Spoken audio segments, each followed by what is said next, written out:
श्रीपाद राजम शरणं प्रपद्ये. अध्याय 43. श्री अनघालक्ष्मी वर्णन. श्रीपादांची वैष्णवी माया. श्री भास्कर पंडितांनी रात्रीच्या वेळी आपली आराधना वगैरे संपवून बोलण्यास सुरुवात केली. ते म्हणाले, अहो महोदय, विद्योपासना ही सर्वश्रेष्ठ आहे. विद्योपासनेला वयाचं बंधन नसतं. श्रीपाद श्रीवल्लभ वास्तविक पाहता महासरस्वती, महालक्ष्मी, महाकाली स्वरूप आहेत. या वक्तव्यावर मी म्हणालो, श्रीपाद प्रभू श्री पद्मावती व्यंकटेश्वर स्वरूप आहेत असं आपण पूर्वी सांगितलं होतं. आता या त्रिमाता सुद्धा तेच आहेत असं म्हणतात.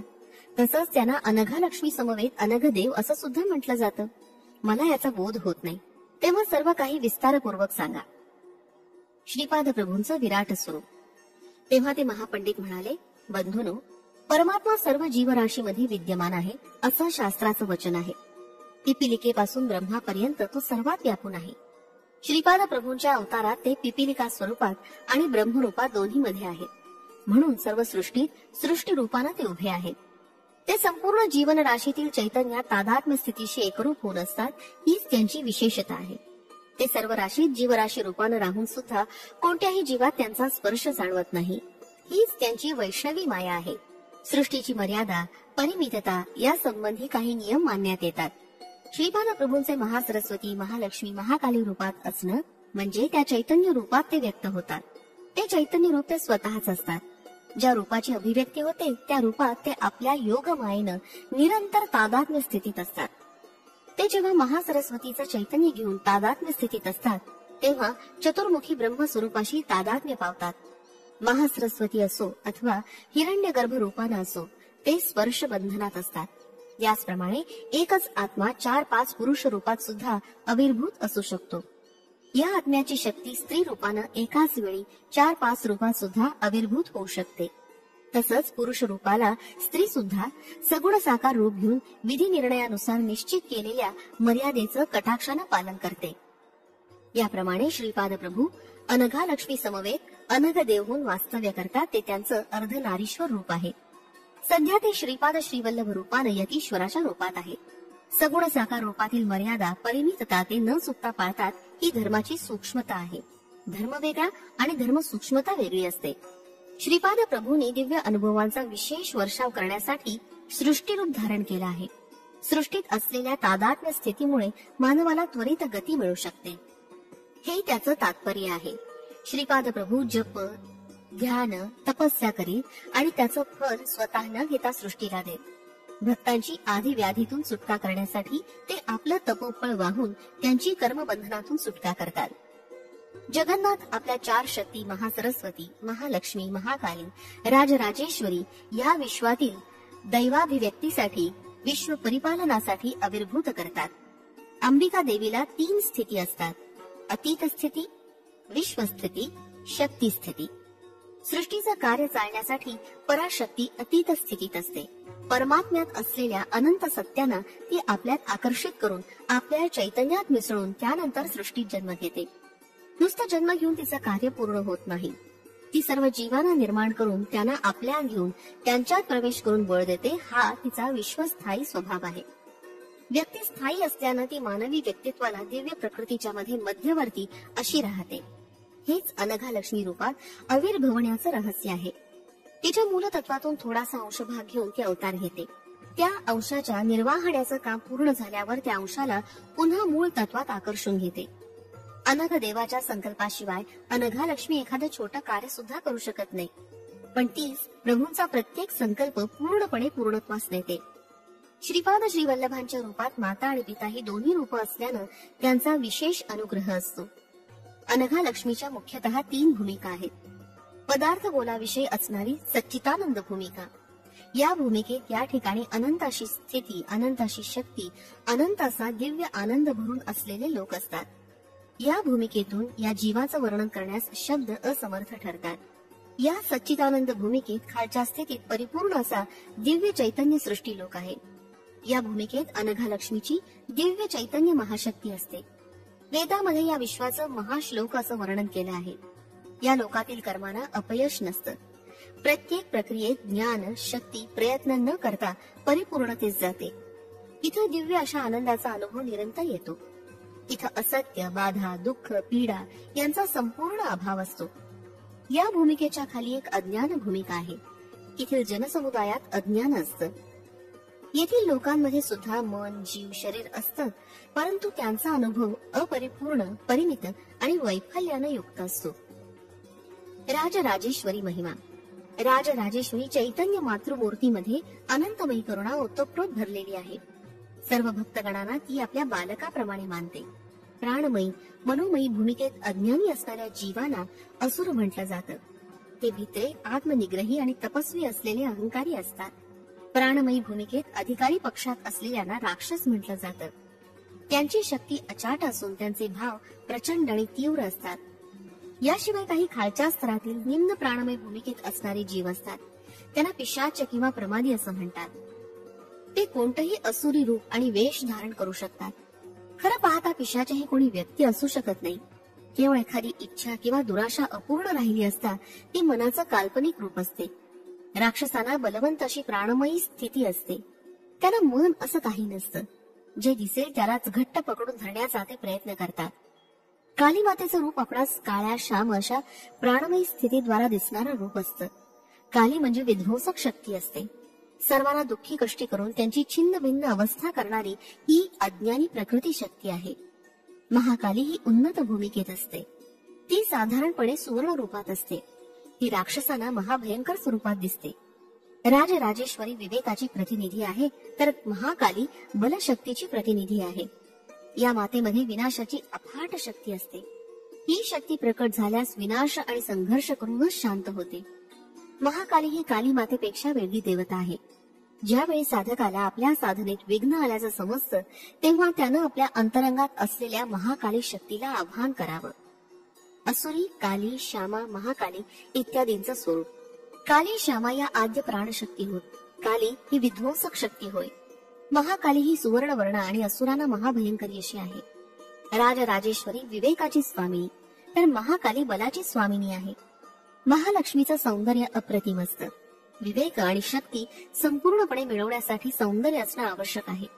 हे नसल्यास आपल्या प्रयत्नांना पूर्णत्व येत नाही. परंतु काही काही ठिकाणी एखाद्या प्रकारची समतोल अवस्था असते. यावेळी आपणास ती परिपूर्ण वाटते. यापेक्षा थोड्या उन्नत अवस्थेत पोहोचल्यावर पुन्हा तिथं आपणास नवीन परिस्थिती अनुभवास येते. त्यांना अनुसरून नवीन समतोल स्थिती प्राप्त होते. ही अवस्था आपणास परिपूर्ण वाटते. या अवस्थेची महालक्ष्मी प्रतीक आहे. विवेकामध्ये परिपूर्णता येऊन बल आणि शक्तीमध्ये परिपूर्णता न आल्यास पूर्वसिद्धी अनुकूल नसते. याच कारणानं परिपूर्णता साधण्यासाठी विवेक, बल, सौंदर्य आणि परिपूर्णता या 4 गुणांची आवश्यकता असते. मनुष्याला गूढ असलेलं रहस्य म्हणजे दिव्य सामरस्य पूर्ण सौंदर्य. हे संपूर्ण विश्वाला व्यापून असणारा चिद्विलास आहे. केवळ महालक्ष्मीच्या अनुग्रहानं या विविधतेनं नटलेल्या सृष्टीतील वस्तू, शक्ती आणि जीवजंतू एकात्मतेनं राहतात. या एकात्म स्थितीतच त्यांना आनंदाचा लाभ होतो. ती विविध प्रकारच्या वस्तू, शक्ती आणि जीव यांची लयबद्ध आणि रूपबद्ध वाढ करते. महालक्ष्मी परम प्रेम आणि परम आनंदाची आदी देवता आहे. त्याचप्रमाणे लक्ष्मी ही भौतिक वस्तूंच्या संचयाची प्रतीक आहे. महालक्ष्मी म्हणजे भौतिक वस्तू, जीवशक्ती यांना दिव्यानंदाच्या साम्राज्याकडे वळवून दिव्य जीवनाचा आनंद प्रदान करणारी महाशक्ती आहे. अनघा लक्ष्मीची शक्ती पूर्णतः प्राप्त करण्यासाठी विवेक, बल आणि सौंदर्य याबरोबरच कर्मामध्ये सुद्धा कौशल्य असावं लागतं. वेदामध्ये सरस्वती मातेची प्रशंसा आहे. दशविद्येमध्ये तिला मातंगी म्हणतात. तिची वैखरी वाणी असते. महासरस्वती निराळी असते. दिव्य नैपुण्य आणि आत्मचैतन्य कर्माचं महासरस्वती प्रतीक आहे. या महामातेच्या करुणेनं आणि कृपा प्रसादानं आपली इष्टकर्म पूर्णत्वास जातात. तिनं प्रसादिलेल्या दिव्य ज्ञानामुळे आपली कर्मसिद्धी होण्यासाठी उपयोग होतो. आत्मचैतन्याचा अन्वय कसा करायचा याचं ज्ञान होतं. अनेक शक्तींच्या सामरस्यानं आनंदाची प्राप्ती कशी होते हे कळतं. परिवर्तनता, परिपूर्णता यासारख्या अतिदुर्गम अशा विषयांबद्दल तसंच अतिसूक्ष्म विषयाबद्दलचं ज्ञान महासरस्वतीवर दृढ श्रद्धा ठेवल्यानं आपणास प्राप्त होऊ शकतं. हे श्रोत्यानो, आनंद हा परमेश्वराशी संबंधित विषय आहे. परंतु अत्युच्च आनंद हा योग्यांनाच येणारा अनुभव आहे. निरीच्छ योग्याला मिळणारा हर्ष हाच होय. सर्व जीवांना सुख आपापल्या पूर्व सुकृतानुसार प्राप्त होतं. परंतु प्रत्येक सुखाच्या मागे दुःख हे ठरलेलंच असतं. अनघा देवीच्या व्रताचं दत्त भक्तांकडून आचरण. श्री अनघा देवी स्वरूप हे लक्ष्मी देवीचंच प्रतिरूप आहे. तिच्यामध्ये राजराजेश्वरी, महालक्ष्मी, महाकाली या देवतांची लक्षणं ओतप्रोत भरलेली आहेत. श्री अनघा देवीचं एक विष्णुरूपही आहे. त्याच्यात परमेश्वराची, दत्तात्रेयाची लक्षणं परिपूर्ण भरलेली आहेत. यामुळेच अनघा देवीच्या आराधनासमवेत विष्णुरूप अनघाची आराधना केल्यास सर्व फलप्राप्ती होते. अनघाष्टमी हे व्रत दत्तभक्तांना अत्यंत आदरणीय आहे. या व्रताच्या आचरणानं सर्व सुखांची प्राप्ती होते. श्रीपाद प्रभूंची महती, दत्त आराधनेचं महात्म्य. हे श्रोते हो, श्री अनघा देवीच्या समवेत असणारे अनघरूप विष्णू म्हणजे श्री श्रीपाद प्रभूंचा अवतार आहे. हे सर्व सामान्य जनांच्या भौतिक, मानसिक आणि आत्मिक चैतन्याच्या अत्यंत निकट असतात. ते सर्वगामी असून भक्तांच्या हाकेला तत्काळ धावून येतात. ते आपल्या भक्तांची आणि आश्रितांची दुःख नष्ट करून त्याला सुखाची प्राप्ती करून देतात. दशमहाविद्यांची आराधना केल्यानं मिळणारं फळ केवळ श्रीपादांची किंवा दत्तात्रेयांची आराधना केल्यानं तत्काळ प्राप्त होतं. दुसऱ्या देवांची श्रद्धाभावानं आराधना केल्यास इष्ट फलप्राप्ती होते. परंतु श्री दत्तात्रेयांची आराधना तत्काळ फलदायिनी आहे. दत्तात्रेय हे सर्व देवांचं स्वरूप असून ते चतुर्युगातील महान अवतार आहेत. त्यांचा महाअवतार समाप्ती नसलेला असून ते अत्यंत सुलभ साध्य आहे. श्रीपाद चरित्रामृत लीला. हे शंकर भट्टा, तू रचना करीत असलेल्या पवित्र ग्रंथाचं महापुरुष आणि महायोगी सुद्धा अध्ययन करतील. ते त्यांच्या संबंधित व्याकरणानं त्याचा अर्थ लावतील. योग संपन्न विभूती या ग्रंथाचा अभ्यास करून ज्ञान संपादन करतील. सर्वसामान्य भक्त या ग्रंथाचं पारायण करून इहलोकीचं व परलोकीचं सुख, वैभव आणि समृद्धी प्राप्त करतील. हा अक्षर सत्य ग्रंथ असल्यानं त्यामधील प्रत्येक अक्षर हे बीजाक्षर शक्तियुक्त आहे. या ग्रंथाचं कोणत्याही भाषेत श्रद्धा भक्तियुक्त अंतःकरणानं पारायण केल्यास इष्ट फलप्राप्ती होते. हा महाग्रंथ त्या महाप्रभूंचं प्रत्यक्ष अक्षर स्वरूप आहे. श्रीपाद श्री वल्लभांचा जय जयकार असो. फलश्रुती. अष्टैश्वर्य प्राप्तीसाठी श्रीपाद राजम शरणम प्रपद्ये. अध्याय 44. स्वर्ण पीठिकापूर वर्णन. श्री भास्कर पंडितानं ज्या दिवशी आम्हाला त्यांचं आदरातिथ्य स्वीकारून घरी राहण्याचा आग्रह केला आणि श्रीपाद श्री वल्लभांचं चरित्र ऐकवण्याची विनंती केली, आम्ही भास्कर पंडितांचा आग्रह मोडू शकलो नाही. रात्री त्यांच्याकडे वास्तव्य करून दुसऱ्या दिवशी स्नान संध्या आटोपून त्रिपुरांतकेश्वराच्या दर्शनाला गेलो. तिथं श्रीपाद श्री वल्लभांच्या अत्यंत रसपूर्ण अशा चरित्राचं विवेचन झालं. वक्त्यानं आपल्या मधुर वाणीनं श्रोत्यांना मंत्रमुग्ध केलं होतं. श्रीपाद प्रभूंचं जन्मस्थान. हे श्रोते हो, श्रीपाद श्री वल्लभ प्रत्यक्ष शिवस्वरूप आहेत. ते पीठिकापुरम गावी अंतर्धान पाहून काशी नगरीत अवतरित होत आणि गंगेचं स्नान करत. त्यांच्या पीठिकापुरम मध्ये अवतरित होण्यानं तेथील भूतपिशाच बाधेचं निर्मूलन झालं होतं. पीठिकापुरम मधील त्यांच्या जन्मस्थळाची भूमी चैतन्यमय झाली होती. भविष्यात काही शतकानंतर त्यांच्या जन्मस्थळी निर्माण होणाऱ्या महासंस्थानात त्यांच्या दिव्य पादुकाची प्रतिष्ठापना होईल. तेथील भूमी जागृत होऊन क्रमाक्रमानं आजूबाजूच्या भूमंडलास जागृत करेल. तेथील जनसमुदाय पीठापुरमच्या परिसरातील दिव्याकर्षणानं आकर्षित होतील. ज्या ज्या ठिकाणी श्रीपाद श्री वल्लभांनी संचार केला आणि ज्या ज्या ठिकाणी ते संचार करतील त्या त्या प्रदेशात न कळत जागृतीचा प्रभाव दिसतो आणि तसा दैवी शक्तीचा अनुभव येतो. प्रत्येक मनुष्यात पृथ्वी तत्व असतं. हे शब्द, स्पर्श, रूप, रस, गंध या तत्वांनी बनलेलं असतं. योग दृष्टीनं पाहता ज्या शरीरात पृथ्वी तत्व असतं ते श्रीपाद प्रभूंच्या दिव्य करुणाभावामुळे पीठिकापुरम या क्षेत्री निश्चितपणे आकर्षित होतात. यावर मी प्रश्न केला, आर्यावर्तातील लोक त्यांच्यातील पृथ्वी तत्वाच्या जागृतीमुळे पीठिकापुरमला भौतिक रूपाने येतात का? सुवर्ण पीठिकापूर महिमा. श्रीपाद प्रभूंनी मंद हास्य केल्याने म्हणाले, तू विचारलेला प्रश्न योग्यच आहे. भौतिक दिसणाऱ्या पीठिकापुरम मध्ये एक सुवर्ण पीठिकापूर आहे. जितकी भौतिक पीठिकापुरमची व्याप्ती आहे तेवढीच सुवर्ण पीठिकापुरमची सीमा आहे. सुवर्ण पीठिकापूर केवळ चैतन्यानं निर्माण झालं आहे.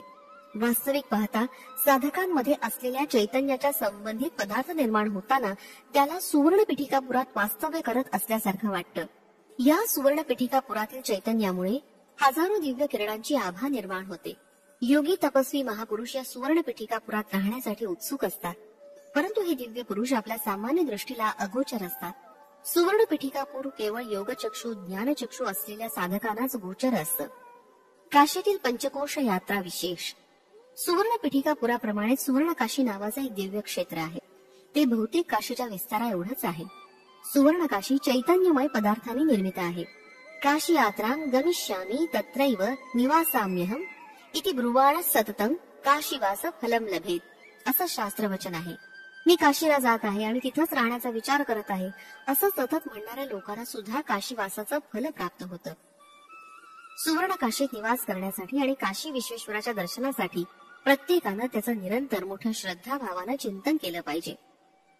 तुझ्या अन्नमय कोशाच्या संबंधित एक भौतिक पिठिकापूर येथे आहे, तसंच एक भौतिक काशी सुद्धा आहे. प्राणमय कोशाच्या संबंधित एक भौतिक पिठिकापूर इथं आहे, तसंच भौतिक प्राणमय काशी सुद्धा आहे. मनोमय कोश, विज्ञानमय कोश आणि आनंदमय कोश या प्रत्येक कोशाच्या संबंधानं एक एक पिठिकापूर आणि काशी आहे. या आनंदमय पिठिकापुरमला सुवर्ण पिठिकापूर असं म्हणतात. तसंच या आनंदमय काशीला सुवर्ण काशी असं म्हणतात. या वक्तव्यावर मी म्हणालो, महोदया, मी अल्पज्ञ आहे. कृपा करून माझ्यावर अनुग्रह करा आणि याविषयीचं सुबोध विवेचन करून सांगा. काही लोक काशीतील पंचक्रोशी यात्रेच्या फलाबद्दल सांगतात. ती यात्रा कोणती? माझ्या प्रश्नाचं समाधान करण्यासाठी श्री भास्कर पंडित म्हणाले, बाळा, पंचक्रोश यात्रा म्हणजे भौतिक यात्रा असते. वास्तविक पाहता आपण करायची असते ती यात्रा अन्नमय, प्राणमय, मनोमय, विज्ञानमय आणि आनंदमय कोश म्हणवली जाणारी ही पंचक्रोश यात्रा ही आपण चैतन्य रूपानंच करायची असते. हेच या पंचक्रोशमय यात्रेचं गूढमय दैव रहस्य आहे. श्रीपादांच्या अनुग्रहामुळे साधकाला पंचक्रोश यात्रा करण्याचं सामर्थ्य प्राप्त होतं. त्यामुळेच पंचभूतांशी संबंधित पंचमहायज्ञ श्रीपाद प्रभूंच्या योग शक्तीनं सिद्ध होतात. या पंचमहायज्ञांचं प्रतीक म्हणून कुरुगड्डीजवळ पंचदेव पहाड सुशोभित केला आहे. दैव रहस्याचं अनुष्ठान ज्यांनी केलं, ज्यांची योगदृष्टी आहे, अशा साधकालाच हे सर्व आकलन होतं. इतर सर्व सामान्य मानवांना याबद्दल काहीच बोध होत नाही. श्रीपाद प्रभूंनी काशीत गंगा स्नान केलं तेव्हा गंगा माता प्रत्यक्ष प्रकट झाली आणि तिनं श्रीपाद प्रभूंना रोज गंगा स्नान करण्याची प्रार्थना केली. त्यावेळी श्रीपादांनी मी दररोज गंगे स्नान करीन असा वर दिला. त्यामुळं गंगा मातेचं चैतन्य सुद्धा पंचक्रोशात सामावलेलं आहे. तसंच गंगा मातेचं वास्तव्य पंचक्रोशात आहे. यावर मी म्हणालो, महाराज, गंगा माता जलस्वरूप असते ना, मग ती पंचकोशात कशी असेल? मला हे समजत नाही. यावर हसून भास्कर पंडित म्हणाले, बळा, देवता या मंत्र स्वरूप असतात, त्या भौतिक स्वरूपात नसतात. मंत्र स्वरूप म्हणजे शब्द ब्रह्माचं शक्तिरूप होय. गंगा माता ही शक्ती देवता आहे, चैतन्य स्वरूप असलेली ही देवता असा याचा अर्थ आहे. ही भौतिक स्वरूपातील गंगा नदी ही तादात्म्य स्थितीतील अभिमान देवता आणि चैतन्य स्वरूपातील देवता आहे. त्याचप्रमाणे सूर्य देवता म्हणजे चैतन्य स्वरूप. जे सृष्टीत दिसतात ते सूर्य खगोलात तादात्म्य स्थितीतील चैतन्य रूप देवता असतात. हे धर्म सूक्ष्म गूढ असलेलं दिव्य रहस्य तुला आता चांगलं समजलं असेल. प्रत्येक मानवात जलतत्व असतं. त्याच्या शुद्धीकरणासाठी जलयज्ञ करण्याचा संकल्प करतात. त्यासाठी ते दररोज काशीतील गंगा स्नानास जातात. या योग प्रक्रियेमुळे भौतिक रूपात असलेल्या जलवासनेला पवित्रता येते. पवित्र अशा नद्या आपल्या अतिपवित्र जलांनी मानवांचं मालिन्य दूर करून त्यांना पवित्रता प्रदान करतात. गंगा, गोदावरी यासारख्या महानद्या पापी मानवाने केलेल्या त्यांच्यातील स्नानानं अपवित्र होतात. या नद्यांमध्ये जेव्हा चैतन्य स्वरूप महापुरुष आणि पुण्यात्मे स्नान करतात तेव्हा या महानद्या पूर्ववत पवित्र होतात. जलयज्ञ करण्याचा अर्थ म्हणजे जीवराशींच्या शरीरात जलस्वरूप आणि जलतत्वांचं शुद्धीकरण असतं. श्रीपाद श्रीवल्लभ सार्वभौम आहेत. केवळ एका आदेशानं कोट्यानी कोटी ब्रह्मांडाची रचना, रक्षण आणि विलय करणारे असे महान त्रिमूर्ती स्वरूप दत्तप्रभूच आहेत. त्रेतायुगात भारद्वाज मुनींना दिलेल्या वचनानुसार भारद्वाज गोत्रातील सावित्री काठक महायज्ञ केलेल्या पुण्यस्थळी म्हणजेच पिठिकापुरम या गावी श्रीपाद प्रभूंनी अवतार घेतला.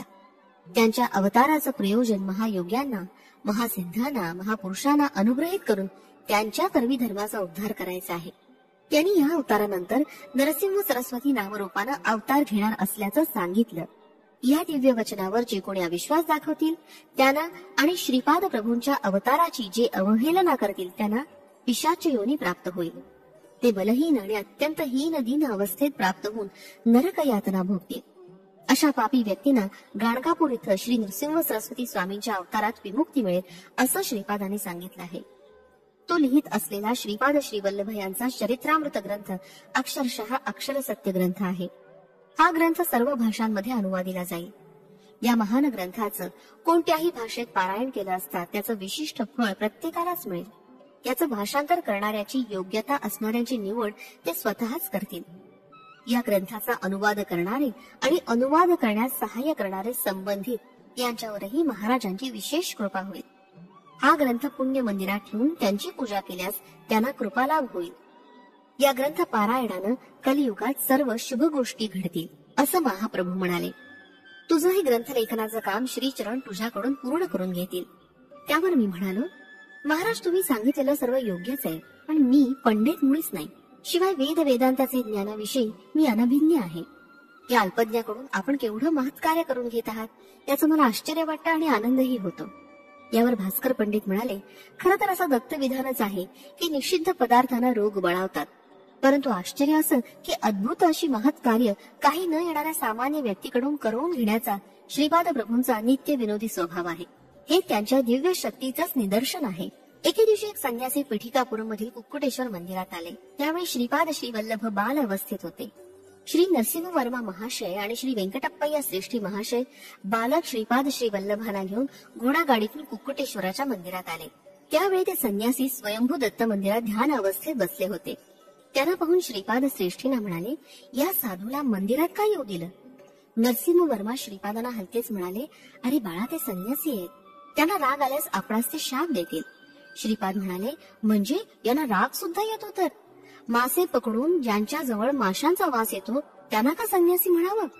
इतक्यात त्या संन्याशानं डोळे उघडले. त्यांच्या जवळ माशांचा वास येत होता. ते त्या संन्याशांना समजलं. ते खरेखुरे संन्यासी होते. त्यांनी श्रीपादांकडे पाहिलं. त्यांना मत्स्य अवतारातील श्री विष्णूंची आठवण झाली. तेव्हा श्रीपाद म्हणाले, तुमच्या कमंडलूत सुद्धा छोटे छोटे मासे आहेत, तुम्हीच पहा. संन्याशावर विशेष अनुग्रह. संन्याशाला कमंडलूत मासे पाहून खूप आश्चर्य वाटलं. श्रीपाद त्या संन्याशाकडे तीव्र नजरेने पाहत होते. तितक्यात ते संन्यासी अंतर्मुख झाले. त्यांना योगदृष्टी प्राप्त होऊन त्यांच्या शरीरातील रक्तनलिकेतील विभिन्न द्रवातील लहान लहान थेंब मत्स्याकार असल्याचं त्यांना जाणवलं. ते थेंब विविध प्रकारच्या अनुभूतीचं प्रदर्शन करत होते. एक एक थेंब जणू काही एका एका वासनेचं रूप घेऊन माशांच्या आकारात तरळत होता. आहा, मत्स्यावतार प्रक्रिया म्हणतात ती हीच काय, असं आश्चर्यचकित होऊन ते संन्यासी ओरडले. या सूक्ष्म थेंबाविषयी ज्ञान प्राप्त झाल्यास प्रपंचातील सर्व वासनांवर नियंत्रण ठेवता येणं शक्य असल्याचं त्या संन्याशाला कळालं. संन्यासी बहिर्मुख झाले. त्यांनी मंद हास्य करीत श्रीपादांच्या मुखाकडे मोठ्या श्रद्धाभावानं पाहिलं. श्रीपादांनी सुद्धा मंद हास्य करत त्यांच्याकडे पाहिलं. संन्यासी श्रीपादांच्या चरणकमलावर नतमस्तक झाले. श्रीपादांनी मोठ्या प्रेमभरानं आपला हात त्या संन्याशाच्या मस्तकावर ठेवून त्यांच्यावर अनुग्रह केला. त्या स्पर्शानं त्या संन्याशाच्या शरीरातील माशाचा वास लुप्त झाला आणि त्या जागी दैवी सुगंध येऊ लागला. त्यावेळी त्या संन्याशास पराशर मुनींनी आपल्या कृपादृष्टीनं मत्स्यगंधीच्या शरीरास येणारा माशांचा दुर्गंध नष्ट करून त्या ठिकाणी सुगंध प्रस्थापित केल्याच्या घटनेची स्मृती झाली. याचप्रमाणे पतिव्रता मातलीच्या शरीरातून सुगंध येत असे म्हणून तिला सुवासिनी असं म्हणत. ज्याप्रमाणे शरीरातील अनुभूती सुवासात परिवर्तित होतात त्याप्रमाणे भौतिक शरीरात सुद्धा बदल होऊन सुवासाची अनुभूती येते, असा श्रीपाद प्रभूंनी त्या संन्याशाला मौदबोध केला. यानंतर श्रीपाद म्हणाले, अरे बाबा, तुला मत्स्य अवताराबद्दल कळालं. दैवी प्रकृती आणि असुरी प्रकृती यांना कुर्मावताराचा आधार आहे. मंदार पर्वताला कुर्मावर प्रस्थापित करून देवदानवानी समुद्र मंथन केलं होतं. तू अंतर्मुख होऊन कासव ज्याप्रमाणे संकटाचे समयी आपली इंद्रिय आत ओढून घेऊन ती नियंत्रणात ठेवतो, त्याचप्रमाणे तू आपल्या ज्ञानेंद्रियांना आणि कर्मेंद्रियांना आपल्या स्वाधीन ठेवल्यास मोठा योगी होशील. असं न केल्यास बहिर्मुख होऊन सर्व दुर्गुणांनी युक्त होऊन राक्षस होशील. तू बहिर्मुख झाल्या क्षणीच कोणीतरी तुला मारून टाकेल. तुला जीवन हवं असल्यास तू अंतर्मुख होऊन योगाभ्यास कर. असं केल्यास तुझी सर्व बंधनातून सुटका होईल. श्रीपाद श्रीवल्लभांचा जय जयकार असो. फलश्रुती उज्ज्वल भविष्यासाठी. श्रीपाद राजम शरण प्रपद्ये. अध्याय 45. श्री हनुमंताला भूमीवर अवतार घेण्याची अनुज्ञा. काशी क्षेत्रातील श्रीपाद प्रभूंच्या लीला. श्री भास्कर पंडितांच्या घरी आमचं मध्यान्ह भोजन झालं. त्यानंतर त्यांनी सांगण्यास सुरुवात केली. ते म्हणाले, श्रोतेहो, श्रीपाद प्रभूंच्या लीला अतर्क्य आहेत. त्यांनी काशी नगरात अनेक महापुरुषांना आशीर्वाद दिले. त्यांना हव्या असलेल्या योगसिद्धी प्राप्त करून दिल्या. ते ऋषींच्या समुदायास उद्देशून म्हणाले, मी नृसिंह सरस्वती नावानं अजून एक अवतार धारण करणार आहे. मी पिठिकापुरात अदृश्य होऊन काशी क्षेत्री येण्याचं प्रबल कारण हे महापुण्य क्षेत्र आहे. सिद्ध संकल्पांची येथे पूर्तता होते. मी दररोज गंगेत स्नान करण्यासाठी योग्य मार्गाने येत असतो.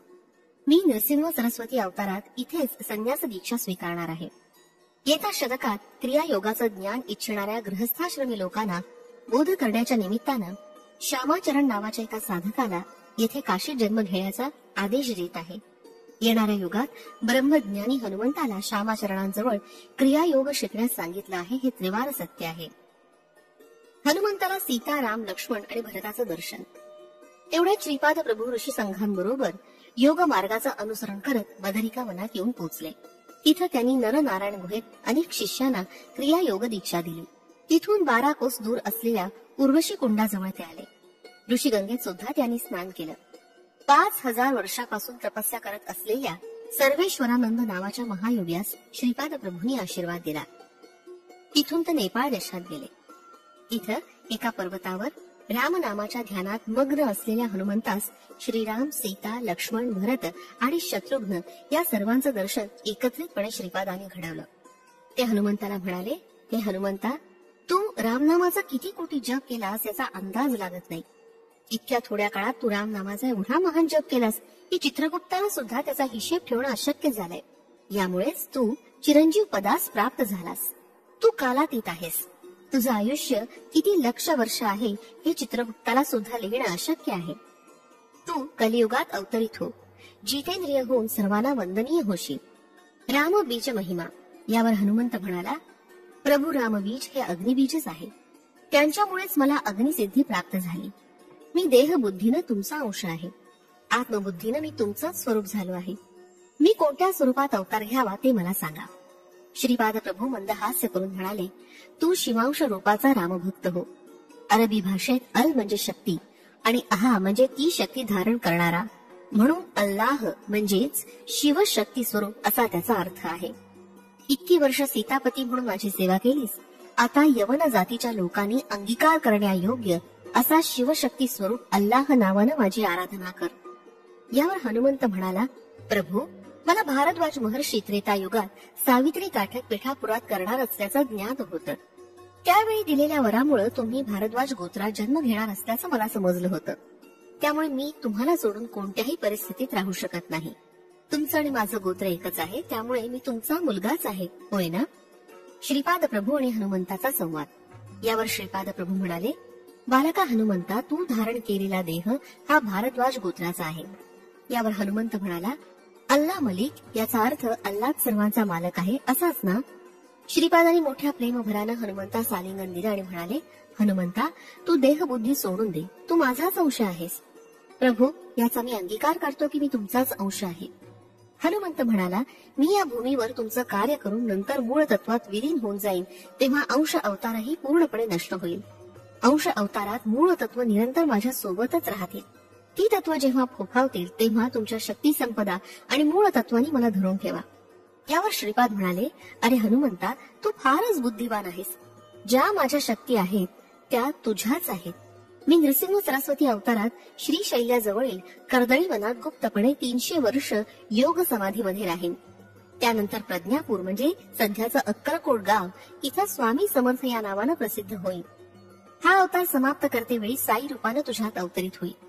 मी हे स्पष्टपणे सांगतो की माझा अवतार तुझ्या स्वरूपात प्रकट होईल.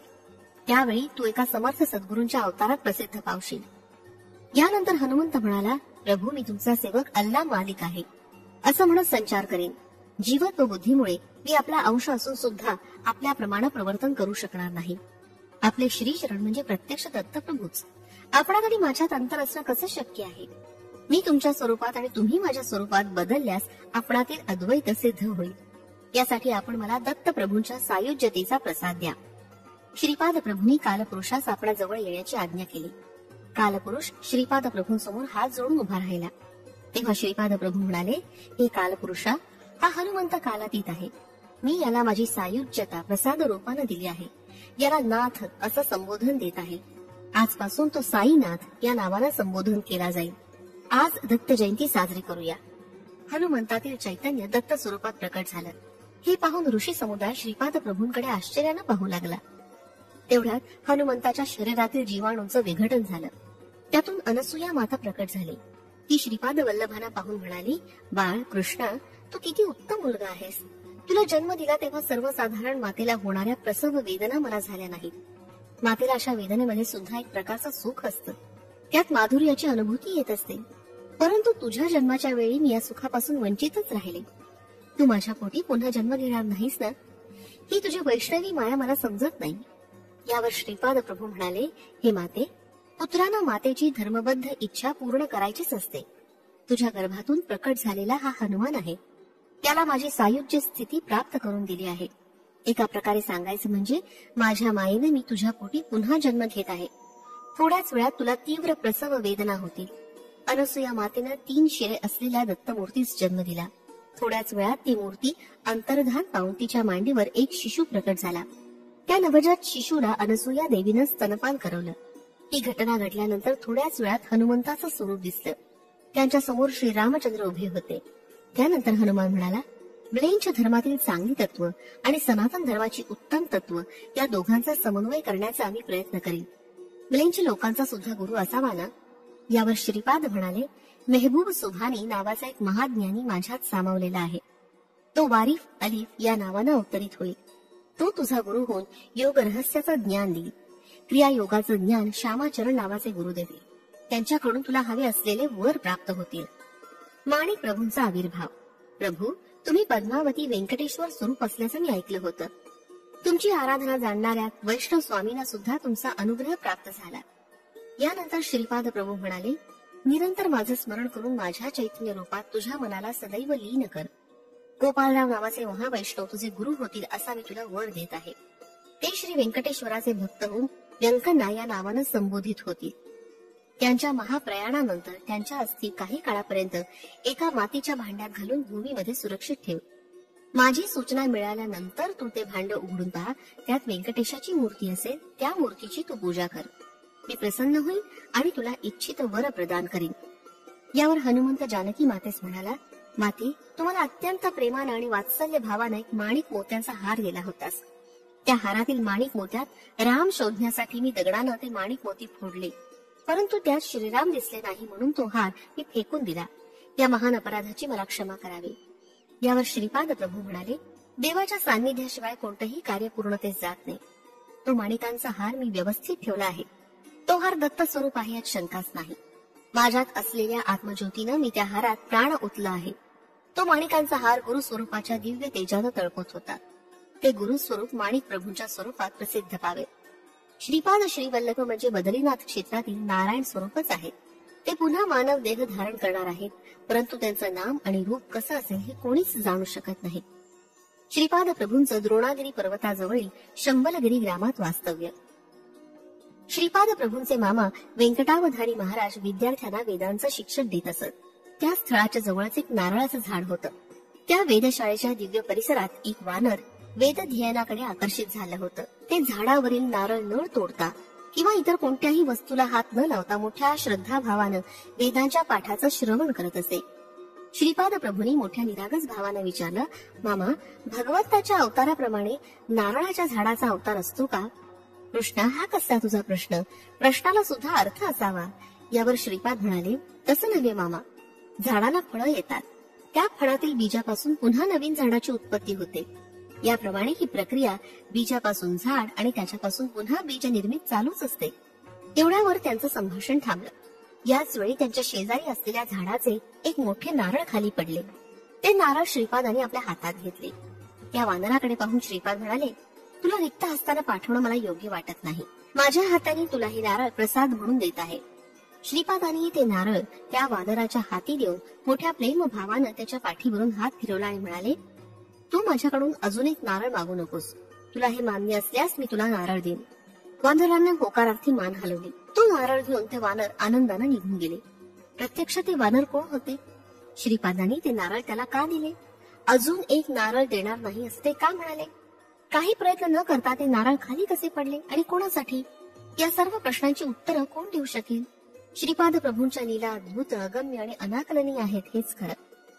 श्रीपाद प्रभू द्रोणागिरी नावाच्या संजीवनी पर्वतावर गेले. काही दिवस तेथील ऋषी मुनींच्या समुदायाबरोबर आनंदात राहिले. तिथे असलेल्या महायोग्यांना अनुग्रह देऊन कृतार्थ केलं. तिथून ते कल्की प्रभूंचा जन्म ज्या गावी होणार आहे त्या गावी गेले. तो प्रदेश महायोग्यांनी सुद्धा न पाहिलेला होता. हिमालयात हजारो वर्षांपासून तपश्चर्या करणारे महापुरुष या ग्रामात आहेत. संबल गावातील स्फटिक पर्वतावरील शुद्ध जल श्री प्रभूंनी प्राशन केलं. ते जल पिणाऱ्याचं वय वाढत नाही असं येथील जलाचं महात्म्य आहे. त्यामुळे श्रीपादांचं वय 16 वर्षाच्या कुमारासारखंच राहिलं. त्यात वयानुसार कोणताच बदल झाला नाही. श्रीपाद प्रभूंचं गोकर्ण क्षेत्रातून दिव्य लोकात प्रयाण. यानंतर श्रीपाद प्रभू अनेक दिव्य स्थानांना भेट देत साधकांना, भक्तांना, महापुरुषांना अनुग्रह देत गोकर्ण महाबळेश्वर क्षेत्रास येऊन पोहोचले. या क्षेत्री प्रभू 3 वर्ष राहिले. ह्या पुण्यक्षेत्रात त्यांनी अनेक अगम्य लीलांचं प्रदर्शन केलं, परंतु त्यांचं वर्णन करणं केवळ अशक्यच आहे. गोकर्ण क्षेत्रातून निघून श्रीपाद प्रभू श्रीशैल्य क्षेत्रास येऊन पोहोचले. तेथे श्री बापनाचार्युनी इथं एक महायज्ञ केला होता. या यज्ञाचं फलस्वरूप श्री मल्लिकार्जुनाच्या लिंगामध्ये सूर्यमंडलातून शक्तिपात झाला होता. त्या योगानंच श्रीपाद प्रभूंचा अवतार झाला. श्रीपाद प्रभू योग मार्गानं महाअग्निगोलकासारखे लाल तप्त होऊन सूर्यमंडलात गेले. तिथून ते ध्रुव नक्षत्रातून, सप्तऋषी मंडलातून, आर्द्रा नक्षत्रातून फिरून 4 महिन्यानंतर श्रीशैल्यास परत आले. त्यांच्याबरोबर त्या नक्षत्रावर वास्तव्य करणारे महर्षी अत्यंत नूतन असा योग शिकण्यासाठी आले. श्रीशैल्यामधील सिद्ध पुरुषांची, ऋषींची श्रीनी एक सभा बोलावून सर्व ऋषींना, दुसऱ्या ग्रहावरून आलेल्या महर्षींना त्या नूतन महायोगाचा, सिद्ध योगाचा बोध केला. त्या बोधानं सर्व ऋषी मुनिगण अत्यंत आनंदित झाले. या ज्ञानामृत प्राशनानंतर आर्द्रा नक्षत्रातील ऋषी स्वस्थानी परतले. श्रीपाद प्रभू श्रीशैल्याहून काही दिवसांनी कुरुगड्डी या पवित्र क्षेत्री येऊन पोहोचले. श्रीपाद श्री वल्लभांचा जय जयकार असो. फलश्रुती सर्व क्षेत्रात वृद्धी. श्रीपाद राजम शरणम प्रपद्ये. अध्याय 46. श्रीपादांच्या चरण पादुकेवरील मंत्राक्षतामध्ये वाढ. पादुकांची श्री भास्कर पंडितांना भेट. आम्ही भास्कर पंडिताकडून परवानगी घेऊन प्रयाणास सिद्ध झालो. भास्कर पंडित थोड्या वेळ ध्यानस्थ झाले. श्रीपादांच्या पादुका भास्कर पंडितांनी आपल्या देवघरात ठेवल्या होत्या. त्या पादुकांवर वाहिलेल्या अक्षता वाढत होत्या. ते पाहून आम्ही आश्चर्यचकित झालो. भास्कर पंडित म्हणाले, हे श्रोत्यांनो, श्रीपादांच्या लीला अगम्य आहेत. श्री पद्मावती मातेचं जन्म नक्षत्र मृग आहे आणि श्री व्यंकटेश्वराचं जन्म नक्षत्र श्रवण आहे. उत्तर फाल्गुनी नक्षत्र पद्मावती मातेस मित्र तारा आहे, तर श्री व्यंकटेश स्वामींना ते परममित्र तारा असल्यानं त्यांचं लग्न नक्षत्र उत्तरा फाल्गुनी आहे. आज सुद्धा उत्तरा फाल्गुनी नक्षत्र आहे. त्या दिव्य नक्षत्रावर श्रीपाद प्रभूंच्या चरणपादुकांवरील मंत्राक्षता वाढल्या. यावरून श्रीपाद प्रभू साक्षात पद्मावती आणि श्री व्यंकटेश स्वरूपच आहे हे कळण्यासाठी त्यांनी ही लीला केली. यातील थोड्या मंत्राक्षता तुमच्या जवळ ठेवा, त्या तुम्हाला शुभ ठरतील आणि श्री प्रभूंची कृपा तुमच्यावर सदोदित राहील. शंकर भट्ट आणि धनगुप्त यांच्या बरोबर देश पर्यटन आणि विविध क्षेत्रांचं दर्शन. आम्ही प्रवासाचा संकल्प करून बैलगाडीनं प्रवास सुरू केला. ही बैलगाडी एका लग्नाच्या वरातीची होती. या वरातीतील वैश्य प्रमुख घोडागाडीतून प्रवास करत होते. ते कोंडविडू गावी जात होते. ते वैश्य प्रमुख धनगुप्त म्हणाले, आज फार शुभ दिवस आहे. तुम्ही बैलगाडीतून प्रवास करून श्रीपाद प्रभूंच्या मंत्राक्षता लग्न घरी दिल्या आणि आम्हालाही दिल्या. ते पुढे सांगू लागले, मी एकदा व्यापाराच्या निमित्तानं पिठिकापुरमला गेलो होतो. तेव्हा मला श्रीपाद प्रभूंचं दर्शन श्री व्यंकटप्पा श्रेष्ठींच्या घरी झालं होतं. त्यावेळी श्रीपाद प्रभू प्रेमभरानं म्हणाले, तुझ्या पुत्राच्या विवाह समयी मी मंत्राक्षता आशीर्वाद स्वरूप तुला पाठवून देईन. ज्यांच्याकडून मंत्राक्षता पाठवीन त्या ब्राह्मणास 2 वराह दक्षिणा दे. यानंतर आम्ही कोंडविडू गावी पोहोचलो. तिथे धनगुप्ताच्या मुलाचं लग्न मोठ्या थाटात पार पडलं. या ठिकाणी आमची ओळख एक हिरे मोत्याच्या व्यापाराशी झाली. धनगुप्त कोंडविडू या गावी थोडे दिवस राहिले. मी मात्र घोडागाडीनं विजयवाटिका म्हणजे सध्याचा विजयवाडा या स्थळी आलो. या महाक्षेत्रात कृष्णा नदी असून श्री कनकदुर्गा आणि श्री मल्लेश्वर स्वामी यांचं मंदिर आहे. कृष्णा नदीमध्ये स्नान करून मी देवदर्शन घेतलं. देवीच्या देवळात मला एक वृद्ध संन्यासी भेटले. त्यांना अनेक दिवसांपासून पिठिकापुरमला जाऊन श्रीपाद प्रभूंचं दर्शन घेण्याची तळमळ लागली होती. विजयवाटिकेतून निघून आम्ही दोघं काही दिवसांनी राजमहेंद्री क्षेत्री येऊन पोहोचलो. तिथं गोदावरी नदीत स्नान करून श्री मार्कंडेश्वरांचं आणि कोटिलिंगेश्वराचं दर्शन घेतलं. आमचा प्रवास श्रीपादाचे कृपेने अत्यंत सुखकर होत होता. मी माझ्या बरोबरच्या संन्याशाला म्हणालो, थोड्याच दिवसात आपण पिठिकापुरमला पोहोचू. तेथे श्रीपाद प्रभू अवतरित झालेलं त्यांचं घर पाहू. श्री व्यंकटप्पा श्रेष्ठी आणि नरसिंह वर्मा यांची भेट घेऊया. श्रीपादांचे आजोबा श्री बापनाचार्युलू यांचे आशीर्वाद घेऊ. श्रीपाद प्रभूंच्या माता सुमती महाराणी, पिता अप्पळराज शर्मा यांची भेट घेऊया. त्यानंतर आपण पिठिकापुरमहून कुरगड्डीस जाऊन श्रीपाद प्रभूंचं दर्शन घेऊ. संन्यासी अत्यंत आनंदित झाला होता. मार्गातील अनेक देवालयांचं दर्शन घेत आम्ही थोड्याच दिवसात पिठिकापुरमला पोहोचलो. श्री बापनाचार्युलूंच्या घरी आमची राहण्याची व जेवणा खाण्याची व्यवस्था झाली. श्रीपादांच्या अनेक बाललीला आम्ही भक्तजनांच्या मुखातून ऐकल्या. श्रीपाद प्रभूंच्या असंख्य लीलांचं वर्णन करणं सहस्रमुख असलेल्या आदिशेषाला सुद्धा कठीण आहे. इथे माझ्यासारख्या यत्किंचित ब्राह्मणाची काय कथा. श्रीपादांच्या भक्तांचं कुरगड्डीस प्रयाण. श्री नरसिंह वर्माच्या धर्मपत्नीनं कुरगड्डीस जाऊन श्रीपादांचं दर्शन घेण्याचा संकल्प केला. याच संदर्भात त्यांनी श्री व्यंकटप्पा श्रेष्ठी आणि बापनाचार्युलूंबरोबर चर्चा केली. सर्वांनी मिळून एकमतानं कुरगड्डीस जाण्याचा निश्चय केला. श्रीपादांचे माता पिता सुमती महाराणी आणि अप्पळराज शर्मा आपल्या पुत्राच्या भेटीची अत्यंत उत्सुकतेनं प्रतीक्षा करत होते. या सर्व मंडळींनी 18 घोडागाड्या ठरवल्या. त्यात बसून सामानासह एका शुभदिनी प्रातःकाळी सर्वांनी प्रयाण केलं. पिठापुरम ते कुरगड्डी अंतर बरंच असल्यानं प्रवासास कित्येक दिवस लागणार होते. सुमती महाराणीस आपल्या लाडक्या पुत्राचं मुख केव्हा एकदा पाहिन असं झालं होतं. त्यांच्या आठवणीनं त्या मातेच्या डोळ्यात पाणी तरळलं. सर्वांनी तिला आपण श्रीपादाला लवकरच भेटणार आहोत ना असं सांगून तिचं समाधान केलं. प्रवास चालूच होता. आई वडील आजी आजोबा यांना श्रीपाद प्रभूंचं पुनर्दर्शन. सर्वांतरयामी आणि माया नाटक सूत्रधारी असलेले त्रिकालदर्शी श्रीपादांना बसल्या ठिकाणी पिठिकापुरमहून येणारी मंडळी घोडागाडीसह दिसत होती. प्रातःकाळी निघालेल्या गाड्या दुपारचे 12 वाजेपर्यंत चालतच होत्या. अचानक एक अद्भुत घटना घडली. गाडीवानासह सर्व मंडळींना एकदम मूर्छा आल्यासारखी वाटलं. त्या सर्वांना आपल्या गाड्या आकाशमार्गाने जात असल्यासारखा भास झाला. थोड्या वेळानं मूर्छा गेल्यावर आम्ही पाहिलं तर एका अनोळखी प्रांतात आल्याचं जाणवलं. गाडीतून खाली उतरून तो कोणता प्रांत आहे ते आम्ही पाहू लागलो. रस्त्यानं येणाऱ्या एका वाटसरूस ते कोणतं गाव आहे ते विचारलं. तो म्हणाला, महाराज, हे पंचदेव पहाड गाव आहे. आज गुरुवार असल्यानं आम्ही श्रीपाद प्रभूंच्या दर्शनास गेलो होतो. त्या महाप्रभूंनी त्यांच्या दर्शनास आलेल्या प्रत्येक भक्ताला क्षेम कुशल विचारून त्याच्या आधी व्याधी दूर केल्या. दर्शनास आलेल्या सर्व भाविकांसाठी जेवणाची उत्तम व्यवस्था होती असं सांगून तो वाटसरू आपल्या मार्गाने निघून गेला. आम्ही प्रातःकाळी पिठापुरमहून घोडागाडीनं निघालो होतो. आता दुपारचे 12:30 वाजले होते आणि एवढ्या थोड्या वेळात इथं कसं काय येऊन पोचलो याचं महद आश्चर्य वाटत होतं. आम्ही नावेतून नदी पार करून कुरगड्डी गावात प्रवेश केला. हे स्वप्न आहे का वस्तुस्थिती याचा आम्हाला भ्रम पडला होता, परंतु ही वस्तुस्थिती होती. आम्ही सर्वजण प्रभूंच्या दरबारात गेलो. सुमती मातेनं श्रीपादांना मोठ्या वात्सल्य भावानं आपल्या हृदयाशी धरलं. तिच्या नयनातून आनंदाश्रू उघडत होते. ते श्रीपादांच्या पाठीवर पडत होते. श्रीपाद म्हणाले, आई, तू निर्गुण निराकार असलेल्या परातत्वाच्या मुलाची माता आहेस. तू अनसूया मातेप्रमाणे पतिव्रता शिरोमणी आहेस असं म्हणून त्यांनी आपल्या हातानं मातेचे अश्रू पुसले. श्रीपाद श्री वल्लभांचा जय जयकार असो. फलश्रुती त्वरित विवाहासाठी. श्रीपाद राजम शरणम प्रपद्ये. अध्याय 47. पिठिकापूर पासून पंचदेव पहाड ग्रामापर्यंत श्रीपादांच्या माता पिता आजी आजोबा आणि भक्तगणांचं विचित्र प्रयाण. श्रीपादांच्या दरबारात सर्वांना यथेच्छ भोजन मिळत असे. अन्नपात्रातून कितीही अन्न काढलं तरी त्यातलं अन्न संपतच नसे. हे मोठं दिव्य आश्चर्य होतं.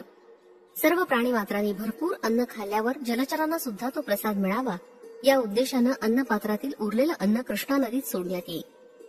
श्रीपाद प्रभू बापनाचार्युलूंना म्हणाले, आजोबा, तुम्ही श्रीशैल्यावर सावित्री काठक यज्ञ संपन्न करून सूर्यमंडलातील तेज शक्तिपातद्वारा आकर्षित केलं होतं. तसंच मी अवतार घ्यावा म्हणून भारद्वाज मुनींनी अत्यंत आर्त भावानं प्रार्थना केली होती. त्यांना दिलेल्या वचनाचं पालन करण्यासाठी मी अवतार घेतला आहे. ब्रह्मस्वरूप हे शब्दांनी वर्णन करता येत नाही, तसंच मनानंही त्याची कल्पना करता येत नाही. ते ब्रह्मस्वरूप केवळ दत्तात्रेय प्रभूच जाणू शकतात. त्यासाठी आपण त्यांच्याच नावाचा जयघोष करूया. मी देशकालावर मात करू शकतो. माझ्या इच्छेला पर्याय नाही. माझ्या गरजेनुसार मी माझ्या मताशी तुमच्या मताची एक वाक्यता करू शकतो. अंतराळातील सारे तारे ग्रह माझ्या हातातील खेळणे आहेत. मी तुमच्या प्रत्येक इच्छा आकांक्षा पूर्ण केल्या. आजोबा, पूर्वी तुम्ही लाभारी महर्षी नंद भास्कराचार्य झालात तेव्हा प्रत्येक वेळी मी तुमच्यावर कृपा केली. आता बापन्नावधानुलू म्हणून आलात व मी श्रीपाद श्रीवल्लभांच्या रूपात भावविभोर होऊन आलो आहे. यात आश्चर्य वाटण्यासारखं काही नाही. यानंतर व्यंकटप्पा श्रेष्ठी म्हणाले, हे सोन्या, हे कृष्णा, तुला सर्व काही सोपं वाटतं, परंतु आम्हाला ते असाधारण आणि रोमांचकारी वाटतं. यावर श्रीपाद प्रभू म्हणाले, आजोबा, मी पूर्ण प्रज्ञ असून प्रत्येकाच्या कर्मधर्माप्रमाणे ज्याचं त्याला फल देत असतो. माझ्यातून निघालेला लहानसा किरण सुद्धा पृथ्वी सहन करू शकत नाही. थोडीशी कुंडलिनी शक्ती जागृत केली तर तुम्ही ती सहन करू शकत नाही. त्यामुळे मी माझ्याच मायेमध्ये स्वतःला सुरक्षित ठेवतो. जेव्हा गरज पडेल तेव्हाच मी असाधारण कार्य करू शकतो. असा कोणताच वर नाही ज्यात माझी माया नाही. मी करू शकणार नाही असं कोणतंच कार्य नाही. तुम्हा सर्वांना पीठिका पुरवून इतक्या थोड्या वेळात पंचपहाड ग्रामापर्यंत आणण्यामागे मी दत्तप्रभूच आहे. हे तुम्हास कळावं हाच उद्देश होता. नरसिंह वर्मा म्हणाले, सर्व जनांचं रक्षण करणारा एकमेव क्षत्रिय तूच आहेस. बाकी सारे नाममात्र क्षत्रिय आहेत. यावर श्रीपाद प्रभू म्हणाले, क्षत्रियत्व हा माझा नेहमीचा स्वभावच आहे. शिवाजी महाराज या नावानं महाराष्ट्रात अवतार घेऊन सनातन धर्माचं रक्षण करावं अशी ईश्वरी इच्छा होती. या इच्छेनुसार शिवाजी राजाचा अवतार धारण करून महाराष्ट्रात हिंदवी राज्याची प्रतिष्ठापना करेल. यावर नरसिंह वर्मा म्हणाले, सार्वभौम श्रीपादांचा जय जयकार असो. श्रीपादांच्या आजी म्हणाल्या, अरे बाळा, तुझा विवाह सोहळा पाहण्यासाठी आमचे डोळे आतुर झाले आहेत. तुझा विवाह सोहळा मोठ्या थाटामाटानं साजरा झालेला आणि तुझ्या कपाळावर लग्नाचा टिळा लावून मुंडावळ्या बांधलेला सर्व शृंगाराने नटलेला नवरदेव आम्हाला पाहायचा आहे. श्रीपाद म्हणाले, आजी, अवश्य तुमच्या इच्छेप्रमाणे होईल. मी कल्की अवतारात शंभर गावात जन्म घेईन. त्यावेळी पद्मावती नावाच्या अनघा लक्ष्मी बरोबर विवाह करीन. परंतु यासाठी काही काळ लागेल. तुमची इच्छा मात्र मी अवश्य पूर्ण करीन. व्यंकट सुब्बम्मा श्रीपादाला म्हणाली, हे कान्हा, तू माझ्या हाताने दूध, दही, साय, लोणी खाऊन खूप दिवस झाले. माझ्या हाताने तुला खाऊ घालण्याची तीव्र इच्छा आहे. माया नाटक सूत्रधारी श्रीपाद प्रभू आणि त्यांचा लीला विनोद. श्रीपाद म्हणाले, आजी, तू अवश्य खाऊ घाल. मला आपल्या हाताने खाण्याचा कंटाळा आला आहे. तुम्ही पिठापुरमहून येताना दूध, दही, लोणी आणणार असं मला कळलं होतं, परंतु एवढ्या लांबच्या प्रवासात ते चांगलं राहावं म्हणून तुमच्या वात्सल्य प्रेमानं बंधित होऊन अशी लीला केली की ते जसं होतं तसंच चांगलं राहिलं. आजी, यासाठी मी किती कष्ट सहन केलेत म्हणून सांगू. इतक्या दुरून 18 घोडा गाड्यांना पंचदेव पहाडपर्यंत आणणं सामान्य आहे का? माझं सारं अंग ठणकत आहे. माझ्या हातावर किती वळ उमटले ते बघ. खरोखरी श्रीपादांच्या हातावर फोड आले होते. व्यंकट सुब्बम्मानं अत्यंत मृदू भावानं श्रीपादांच्या हातांना लोणी लावलं आणि अंगास गरम पाण्याचा शेक दिला. खरोखर माया नाटक सूत्रधारी श्रीपादाच्या लीला मोठ्या अगम्य होत्या. राजमंबा म्हणाली, हे कृष्णा, तुझा आवडता हलवा करून तो चांदीच्या पात्रात घालून आणला आहे. तू जवळ ये, तुला खाऊ घालते. श्रीपादांच्या 3 आजींनी मिळून त्यांना तो मधुर हलवा खाऊ घातला. परंतु त्या पात्रातील हलवा संपतच नव्हता. श्रीपादांनी ही लीला बऱ्याच वेळपर्यंत चालू ठेवली. ते आजीला म्हणाले, तुम्हा तिघींना माझ्याविषयी अत्यंत प्रेमभाव आहे. तिघींनी मिळून मला एकट्यालाच हलवा खाऊ घातला, तेव्हा मला त्रास होणार नाही का? यानंतर श्रीपादांनी आपल्या भावाला, बहिणीला, मेहुण्यांना तो हलवा आपल्या हाताने खाऊ घातला. तिथं आलेल्या भाविकांमध्ये व्यंकय्या नावाचा एक शेतकरी होता. त्याला श्रीप्रभूंनी दीक्षा दिली आणि आपल्या हाताने हलवा दिला. राहिलेला हलवा गाडीवानांना आणि घोड्यांना देण्यास सांगितलं. ते चांदीचं भांड व्यंकय्यास भेट स्वरूपात दिलं. अप्पळराज शर्मा म्हणाले, बाळा, तू दत्तप्रभू असल्याचं न कळल्यामुळे आमच्या हातून न कळत झालेल्या अपराधांची क्षमा कर. तेव्हा श्रीपाद प्रभू म्हणाले, तात, आपण माझे पिता आहात. पित्यास पुत्रानं क्षमा करायची असते. पित्यास पुत्रानं क्षमा करायची असते काय? तुम्ही मला पूर्वीप्रमाणेच आपला मुलगाच समजून वात्सल्य अमृताचा सतत वर्षाव करावा. तसंच माझ्या अभ्युदयाची आकांक्षा करा. यावेळी श्री व्यंकावधानी आणि त्यांच्या धर्मपत्नीच्या डोळ्यातून अश्रुधारा वाहत होत्या. त्यावर श्रीपाद प्रभू म्हणाले, मामा, आपलं बंधन शाश्वत स्वरूपाचं आहे. मी केवळ तुमचाच जावई असं नाही, तर तुमच्या वंशातील जन्म घेतलेल्या प्रत्येक व्यक्तीचा मी जावईच आहे. मी माझ्या दिव्य लीलाने तुम्हाला सुखवीत जाईन. कलकी अवताराच्या वेळी पद्मावती देवीचा वधू स्वरूपात स्वीकार करून तुमची मनोकामना पूर्ण करीन. सुमती महाराणीचं दुःख दूर करीन. तिचा लाडका पुत्र सर्व पुत्रांप्रमाणे नवरदेवाच्या स्वरूपात नटलेला न पाहता एका यतीच्या रूपात वैराग्य धारण केलेला पाहून ती दुःखी झाली. श्रीपाद प्रभू आईकडे पाहून म्हणाले, आई, तू आणि अनसूया माता मला वेगळ्या वाटतच नाही. तुम्हा दोघींच्या मनोकामना मी कलकी अवतारात नक्की पूर्ण करेन. श्रीपाद प्रभू पुढे म्हणाले, आई, तुझ्या गर्भातून जन्म घेतल्यानं मी केवढा महान झालो. तुझ्या वात्सल्यामृतानंच माझं भरण पोषण झालं. माझी बहीण वासवीनं केवढं महान कार्य केलं ते पाहिलंच ना. मला भूक लागली असताना माझं लहान बाळात रूपांतर करून अनसूया मातेजवळ दुग्धपान करण्यास पाठवलं. व्यंकय्या त्यावेळी म्हणाले, हे महागुरु, आपल्या चरणी एक नम्र प्रार्थना आहे. आपण ज्या असंख्य लीला या दरबारात केल्या, तो दरबार आणि याला लागून असलेला परिसर विश्वविख्यात व्हावा. श्रीपाद म्हणाले, भविष्य काळात माझा दरबार पक्क्या इमारतीत परिवर्तित होईल. यात गोधन सुद्धा असेल. यात माझ्या कितीतरी लीला प्रदर्शित होतील. हा माझ्या डोळ्यांनी पाहिलेला भविष्य काळातील अनुभव आहे. तिथे जमलेल्या सर्व भाविकांना गाढ निद्रा लागली आणि काही क्षणातच मी, तो संन्यासी श्रीपाद प्रभू आणि त्यांचा संपूर्ण दरबार सारंच अदृश्य झालं. त्याचं काय झालं असेल याची मला हुरहुर लागली. हे सारं राक्षसी मायेनं झालं असेल अशी मला शंका आली. यावर श्रीपाद प्रभू म्हणाले, माझ्या सान्निध्यात कोणतीही राक्षसी माया कार्य करू शकत नाही. मी त्या सर्वांना सुरक्षित रीतीनं पीठिकापुरमला नेऊन पोचवलं. ही एक महान अनुभूती होती. मला जे ज्या भावानं भजतात त्याच भावानं मी त्यांचं रक्षण करतो, हे माझं व्रत आहे. श्रीपाद श्री वल्लभांचा जय जयकार असो. फलश्रुती, सर्व शुभ फल मिळण्यास. श्रीपाद राजम शरणं प्रपद्ये. अध्याय 48. श्रीपादांचं स्त्री पुरुषांना संबोधन. श्रीपाद प्रभू प्रत्येक गुरुवारी पंचदेव पहाड इथं सत्संग करत असत. श्रीपाद प्रभू कृष्णा नदीच्या पाण्यावरून चालत जात. त्यांची पावलं ज्या ज्या ठिकाणी पडत त्या त्या ठिकाणी एक एक पद्म विकसित होत असे. त्या पद्मावर श्रीपादांच्या पावलाचं चिन्ह उमटत असे. ते कसं घडायचं हे मानवाच्या सीमित बुद्धीला न उलगडणारे कोडच होतं. एवढेच नव्हे तर पाण्यावरून चालत जाणं हा सुद्धा एक अद्भुत विषय होता. थोडे दिवस हे सर्व पाहणाऱ्यांना आश्चर्य वाटत असे, परंतु काही काळानंतर लोकांना श्रीपादाची ती साधारण लीला वाटू लागली. श्रीपाद प्रभू कृष्णा नदीतून आल्यावर सर्व भक्त त्यांचं भव्य स्वागत करीत असत. सायंकाळपर्यंत सत्संग चालू असेल. नंतर ते कृष्णा नदीच्या पाण्यावरून चालत ती पार करून पहिलं तरी जात. त्यावेळी भक्त मोठ्या श्रद्धाभावानं त्यांचा जय जयकार करीत. रात्रीच्या वेळी ते एकटेच कुरुगड्डी इथं राहत. पंचदेव पहाड आणि कुरुगड्डी यांच्यामध्ये कृष्णा नदीचं पात्र आहे. प्रत्येक शुक्रवारी ते विवाहेच्छुक कन्यांना सौभाग्यवती होण्याचा आशीर्वाद देत. महिलांना हळकुंड देत. श्रीपाद प्रभू स्वतःपेक्षा मोठ्या असलेल्या महिलांना अम्मा सुमती अथवा अम्मा अनसूया तल्ली असं संबोधित आणि त्यांच्यापेक्षा लहान असलेल्या स्त्रियांना अम्मा वासवी किंवा अम्मा राधा, अम्मा सुरेखा अशा नावानं बोलवीत. त्यांच्यापेक्षा वयानं मोठा असलेल्या पुरुषांना ते अय्या किंवा नायना असं संबोधित. त्यांच्यापेक्षा लहान असलेल्या मुलांना ते अरे अब्बी किंवा बंगारू या नावानं बोलवीत. त्यांच्या आजोबांच्या वयाचे असलेल्या वृद्धांना ताता असं बोलवीत. वृद्ध स्त्रियांना ते अम्मम्मा असं संबोधित. श्रीपादांचे नित्य कार्यक्रम आणि दरबार म्हणजे सत्संग. गुरुवार आणि शुक्रवारी होणारा सत्संग श्रीपादांच्या इच्छेनुसार कधी कुरुगड्डीस होई तर कधी पंचदेव पहाडावर. रविवारी होणाऱ्या सत्संगात श्रीपाद प्रभू अत्यंत गहन अशा योग विद्येबद्दल चर्चा करत. त्यानंतर दर्शनाला येणाऱ्या भक्तांना क्षेम कुशल विचारून त्यांच्या अडचणी प्रश्न मोठ्या प्रेमभावानं सोडवीत आणि अभय वचन देत. सोमवारच्या सत्संगात पुराणातील कथा सांगत. त्यानंतर भक्तांच्या समस्येचं निराकरण करत. मंगळवारचा सत्संग उपनिषदाचा बोध करण्यासाठी असे. यानंतर भक्तांच्या वैयक्तिक समस्यांची चर्चा होऊन त्यावर उपाययोजना सांगत. बुधवारी वेद आणि वेदांचा अर्थ विवरण करून सांगण्यात येत असे. गुरुवारी गुरुतत्वाबद्दल विवेचन असे. यानंतर भक्तांच्या आधिव्याधी श्रीप्रभू मोठ्या शांतपणे ऐकून घेऊन त्यांचं निराकरण करण्याचा उपाय सांगत. या दिवशी विशेष स्वयंपाक करून सर्वांना पोटभर सुग्रास भोजन असे.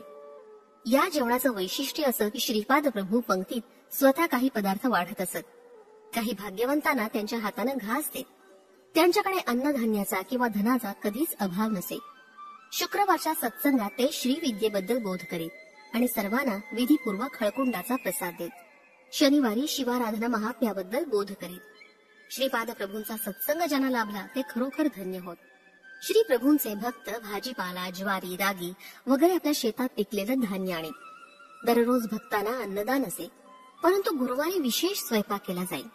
त्या दिवशी सर्व पदार्थांबरोबर एक पक्वान्न केलं जाईल. ते सर्व भक्तांना प्रसाद रूपानं वाटलं जात असे. श्रीपादांचं हृदय लोण्यासारखं अत्यंत मऊ होतं. त्यांना भक्तांची दुःख पाहावली जात नसत. त्यांच्या सत्संगात आलेला दुःखी श्रोता जाताना अत्यंत आनंदानं घरी जात असे. श्री दत्तात्रेयाच्या दत्त पुराणाचं पारायण करणाऱ्या भक्तांना श्रीपादांचा तत्काळ अनुग्रह होत असे. अशी ही श्री प्रभूंची माया कोटी मातेच्या प्रेमापेक्षा अधिक असे. रात्रीच्या वेळी कुरुगड्डीस राहण्याची कोणासही परवानगी नसे, परंतु माझ्या बरोबर आलेल्या वृद्ध संन्याशास श्रीपाद प्रभूंनी राहण्याची संमती दिली. मला सुद्धा रात्री कुरुगड्डीस राहा असं श्रीपाद प्रभूंनी सांगितलं. दुसऱ्या दिवशी श्रीपाद प्रभूंनी त्या संन्याशास काशीस जाण्याचा आदेश दिला आणि अंतकाळपर्यंत तिथंच राहण्यास सांगितलं. स्वयंपाकाची भांडी घासणं, स्वयंपाक करणं, येणाऱ्या भक्तांची सर्व प्रकारे व्यवस्था ठेवणं ही माझी कामं होती. दरबारात कोणत्याही वेळी भक्त आल्यास त्याला जेवण मिळत असे. जे भक्त घरी जेवण करून आलेले असतात त्यांना सुद्धा प्रसाद म्हणून भोजन घ्यावेच लागे. ज्यावेळी शिजवलेलं अन्न कमी असून जास्त लोक जेवणास आले असतील त्यावेळी श्रीपाद प्रभू आपल्या कमंडलूतील जल भोजन पदार्थांवर सिंचन करीत. त्यावेळी ते पदार्थ आलेल्या सर्व भक्तांच्या भोजनानंतरही शिल्लक राहत. याप्रमाणे श्रीपादांनी अनेक लीला केल्या. रात्रीच्या वेळी अनेक देवता कुरुगड्डीस विमानाने येत आणि श्रीपाद प्रभूंची सेवा करत. सकाळ होताच त्या महाप्रभूंचा आशीर्वाद घेऊन स्वस्थानी जात. काही वेळा हिमालयातून काही योगी येत, ते सुद्धा कृष्णेच्या पाण्यावरून चालत येत. त्यांचे देह अत्यंत कांतिमान आणि दैदिप्यमान असत. या योग्यांना श्रीपाद प्रभू स्वतः जेवण वाढीत. श्रीपादांचं जेवण म्हणजे मुठभरच असे. ते वऱ्याचे तांदूळ असोत की ज्वारीचा भात असो किंवा रागी संकटी असो. त्यांच्या भक्तांचं पोट भरलं की त्यांना स्वतःचं पोट भरल्याची संतृप्ती प्राप्त होत असे. रविदास नावाचा एक रजक होता. त्याला श्रीपादांचं वस्त्र धुण्याचं महाभाग्य प्राप्त झालं होतं, परंतु श्रीपादांच्या दर्शनानंतर सुद्धा वाईट प्रवृत्ती त्याला त्रास देत होत्या. त्यांच्या निवारणासाठी त्यांनी श्रीपादांच्या चरणांचाच आश्रय घेतला. श्रीपाद प्रभू सांगत असत की पितरांचे विधियुक्त श्राद्ध केल्यास त्यांना शांती लाभून मुक्ती मिळते. अष्टदशा वर्णातील सर्वांना त्यांच्या धर्मकर्माप्रमाणे फळ भोगावं लागतं. त्यात पक्षपाती दृष्टी नसते. आज मिळालेली सुसंधी नेहमी मिळेलच असं नाही. माझ्या पुढच्या अवतारात मला थोडं कठीण प्रवर्तन करावं लागेल. कित्येक जन्माच्या पुण्यफळानं श्रीपादांचं दर्शन लाभतं. अशा आलेल्या संधीचा पुरेपूर फायदा करून घ्यायला हवा. या संधीचा उपयोग न केल्यास कित्येक जन्मापर्यंत सद्गुरूंचं दर्शन होणं कठीण आहे. या विशाल प्रपंचात ज्या युगामध्ये 1,25,000 महासिद्ध पुरुषात त्याचा अंश मात्रानं राहणाऱ्या भक्ताला त्यांचा आश्रय म्हणून अनुग्रह प्राप्त होतो आणि त्याच्याद्वारेच या सृष्टीला या भक्तांचाच आधार असतो. श्रीपादांच्या केवळ संकल्पानं सृष्टीची निर्मिती, स्थिती आणि लय होत असतो. भक्तगण जेव्हा गुरूंना श्रद्धाभावानं नमस्कार करतात तेव्हा गुरु तो नमस्कार आपल्या स्वतःच्या गुरूंना पोचवतात. याप्रमाणे आपण आपल्या गुरूंना केलेला नमस्कार अनेक गुरूंना पोचतो. देवाला जरी आपणावर राग आला असला तरी गुरु त्या क्रोधापासून आपलं रक्षण करतात. प्रत्येक शिष्याला गुरूंचा आशीर्वाद लाभतो. गुरूंच्या आराधनेनं इहलोक आणि परलोक दोन्हींची प्राप्ती होते. श्रीपाद प्रभूंचे सारे शिष्य सात्विक भावाचे होते. हृदयात भगवंताचं नामस्मरण करीत कर्मांचं आचरण. कुरुगड्डीचा विशेष महिमा नित्य क्षेत्रासारखा आहे. तिथं असलेलं दैवत जागृत स्वरूपात आहे. या क्षेत्रात अनेक देवता, महर्षी, महापुरुष वेश बदलून येऊन गुप्त रूपानं राहतात. इथं त्यांचं स्थान ठरलेलं असतं. हृदयामध्ये देवाचं नाव भरून सदा चरणानं निघून विहित कर्म करीत राहावं असं श्रीपाद प्रभू आपल्या भक्तांना सांगत.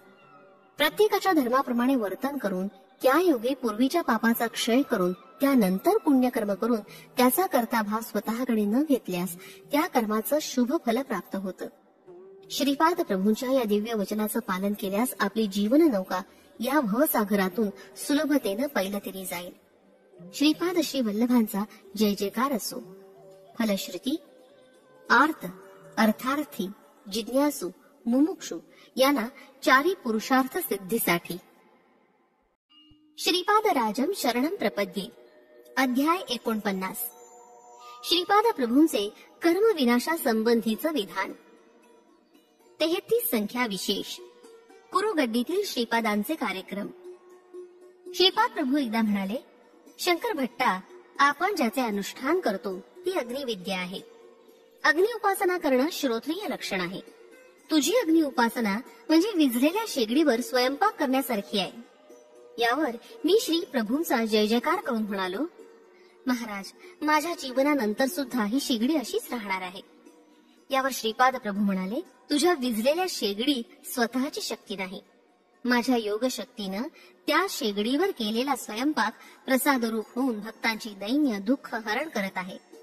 ही शेगडी अजून 9 वर्षेपर्यंत पेटणार आहे, म्हणून मी 33 वर्ष गुप्त स्वरूपात राहिलो. त्यानंतर 3 वर्षापर्यंत तेज स्वरूपात राहून श्रद्धाळू भक्तांनाच दर्शन देत होतो. तेव्हा मी 33 वर्षांचा होतो. योग्यांच्या जीवनात 33व्या वर्षी अनेक बदल घडून येतात. रुद्रगणांची संख्या 33 कोटी आहे. श्रीपाद प्रभू पुढे म्हणाले, आपला अग्नियज्ञ त्यानंतर सुद्धा चालूच राहील. कर्माला स्थूल रूप देऊन दग्ध करण्याचं प्रतीक म्हणून अग्नी आराधना करायची असते. यामुळे भक्तांचं कर्म स्थूल रूप घेण्यापूर्वी सूक्ष्म रूपात असतं. त्यापूर्वी कारणरूप देह हा कारण शरीरात असतो. त्यामुळे 33 वर्ष उलटल्यावर अशा प्रकारची अग्निपूजा करायची गरज नसते. त्यावेळी माझा आश्रय घेणाऱ्याची पापकर्म सूक्ष्म शरीरात राहून आणि कारण शरीरात राहून योग अग्नीनं दग्ध होऊन जातात. माझे भक्त येऊन त्यांचा ते स्वयंपाक करून आपली क्षुधा तृप्त करतील. असे 3 वर्षेपर्यंत चालेल.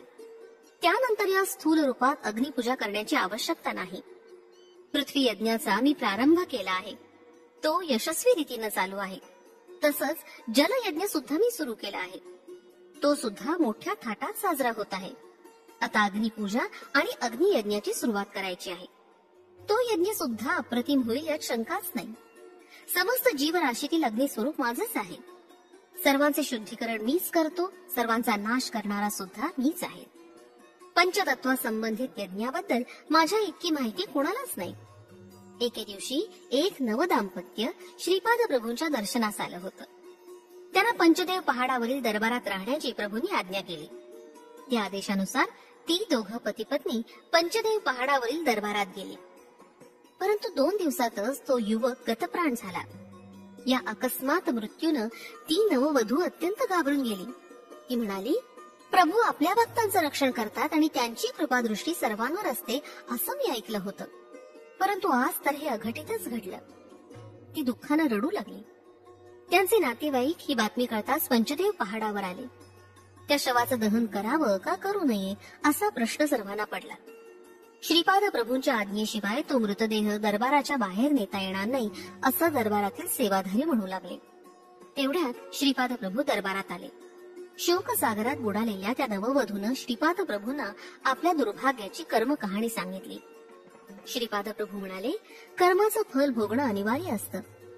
यावर ती नववधू मोठ्या श्रद्धायुक्त भावानं म्हणाली, प्रभू या विश्वात आपल्याला अशक्य असं काहीच नाही. माझं मांगल्य देऊन मला या भयंकर दुःखातून सोडवा. त्या नववधूला श्रीपाद प्रभूंच्या कारुण्यपूर्ण स्वभावावर दृढ विश्वास होता. मृत जीवास जीवनदान. श्रीपाद प्रभू म्हणाले, तुझा दृढ विश्वासच फलदायक ठरेल. माझ्यावर असलेल्या तुझ्या श्रद्धाभावानं तुझा पती नक्कीच जीवित होईल. कर्म सिद्धांताचा व्यतिरेक न होता तुला एक उपाय सांगतो. तू तुझ्या पतीच्या वजना इतकी लाकडे तुझं मंगळसूत्र विकून आणून त्या लाकडांवर स्वयंपाक कर. चुलीमध्ये ती लाकडं जशी जळतील तसं तुझं अमंगल जळून जाईल. श्रीपादांच्या सांगण्याप्रमाणे सर्व लाकडं जळून जाताच तो तरुण झोपेतून उठल्याप्रमाणे उठून उभा राहिला. आजूबाजूस सर्व नातेवाईक पाहून त्या नववधूच्या आनंदाला पारावार राहिला नाही. सर्व भक्तगणांनी आनंदानं श्रीपाद प्रभूंचा जय जयकार केला. दरिद्री ब्राह्मणावर श्रीपाद प्रभूंची विशेष कृपा. एकदा एक अत्यंत गरीब ब्राह्मण श्रीपाद प्रभूंच्या दर्शनासाठी आला. तो परिस्थितीनं एवढा गांजला होता की श्रीपाद प्रभूंची कृपादृष्टी न झाल्यास आत्महत्या करण्याचा त्यानं निश्चय केला होता. श्रीपाद प्रभूंनी त्याचा भाव जाणला. त्यांनी शेगडीतलं एक जळतं लाकूड आणून त्याचा त्या ब्राह्मणाच्या पाठीस स्पर्श केला. त्या जळत्या कोलितानं ब्राह्मणाची पाठ भाजली आणि त्या वेदना बऱ्याच वेळ होत्या. श्रीपाद प्रभू म्हणाले, अरे ब्राह्मणा, तू आत्महत्या करण्यास सिद्ध झाला होतास. मी तुझी उपेक्षा केली असतीस तर तू खरोखरी आत्महत्या केली असतीस. त्या आत्महत्येच्या संबंधित सर्व पापकर्मांची स्पंदनं या जळत्या लाकडाच्या स्पर्शानं नष्ट झाली आहेत. आता तुला दारिद्र्यापासून मुक्तता मिळेल. असं म्हणून श्रीपाद प्रभूंनी थंड झालेलं ते लाकूड त्या ब्राह्मणास देऊन पंचात बांधून काळजीपूर्वक घरी घेऊन जाण्यास सांगितलं. प्रभूंच्या आदेशानुसार त्या ब्राह्मणानं ते लाकूड पंचात बांधून घरी नेलं. घरात जाऊन त्या पंचाची गाठ सोडून पाहिलं तर काय आश्चर्य, ते लाकूड सोन्याचं झालं होतं. अशा प्रकारे त्या गरीब ब्राह्मणावर श्रीपाद प्रभूंची विशेष कृपा झाली होती.